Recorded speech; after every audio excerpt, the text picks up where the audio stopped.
सुमित की शादी रीना के साथ बहुत ही धूमधाम से हुई। रीना दुल्हन बनकर कल ही ससुराल आई। सुबह जब सासू माँ ने नाश्ता दिया तो पहला कोर खाते ही रीना ने कहा, मम्मी जी, इसका स्वाद बिल्कुल मेरे घर जैसा है। सासू माँ ने हंसते हुए कहा, रीना, अब यही तुम्हारा घर है। इस बात पर रीना ने ज्यादा ध्यान नहीं दिया। कुछ दिन बाद रीना अपनी ननद और उनकी सहेलियों से बात कर रही थी। हमारे घर सबको मीठा पसंद है।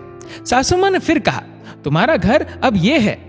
रीना ने हंसते हुए कहा, मम्मी जी, मैं अपने मायके की बात बता रही हूँ। हाँ बेटा, मायका बोलो, अब यही घर है तुम्हारा। मन में रीना के बहुत जवाब थे, पर मम्मी पापा ने समझाकर भेजा था, कुछ बुरा लगे तो चुप रहना। एक दिन ऐसे ही पड़ोस की आंटी जी आई। रीना चाय नाश्ता ले आई।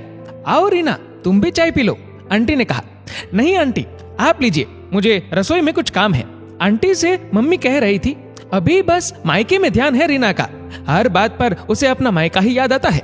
आंटी ने कहा, सीख जाएगी, अभी दिन ही कितने हुए हैं उसे यहाँ आए हुए।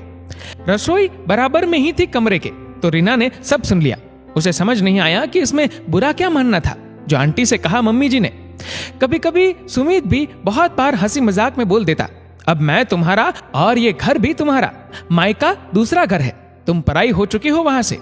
रीना भी कह देती, वो घर मेरा है और रहेगा, और जब मैं या मेरा परिवार नहीं समझते पराया तो दुनिया को क्या लेना देना।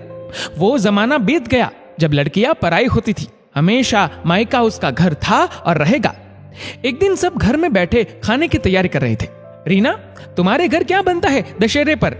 रीना ने बताया, लौकी का रायता, उड़द की दाल, चावल और काशी फल की सब्जी। और आपके? रीना ने तुरंत पूछा। सासू माँ ने कहा, हमारे घर भी यही बनता है, पर माँ आप तो उड़द साबुत वाले बनाती है। रीना ने सोचा नहीं था कि आपके घर कहने से सासू माँ अपना मायका समझेगी। रीना ने कहा, मम्मी जी, मेरा मतलब यहाँ घर में से था।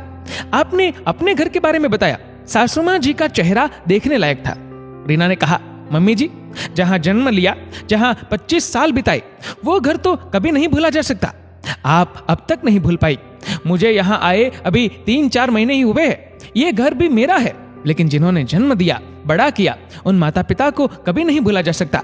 जैसे सुमित, आप अपने घर को नहीं भूल सकते। रीना ने सुमित की ओर देखते हुए कहा, हर बात पर उनकी याद आना स्वाभाविक ही है। मैंने अपने ससुराल को अपना मान लिया, तो सुमित और आप सब भी मेरे घर को अपना ले। आज जो मन में था रीना ने अच्छी तरह बता दिया कि अपने घर को वो कभी पराया नहीं होने देगी और दोनों घरों का अच्छे से ध्यान रखेगी। हर लड़की को प्यार चाहिए और उसे समझने वाले, जो समझे कि मायका कभी नहीं बुलाया जा सकता। ना कोई लड़की अपने मायके को पराया मान सकती है और ना उसके माँ पिता अपनी बेटी को पराया समझ सकते हैं। वो उनके कलेजे का टुकड़ा थी और रहेगी। अगर ये दोनों बातें समझ ली जाए तो हर घर खुशहाल होगा।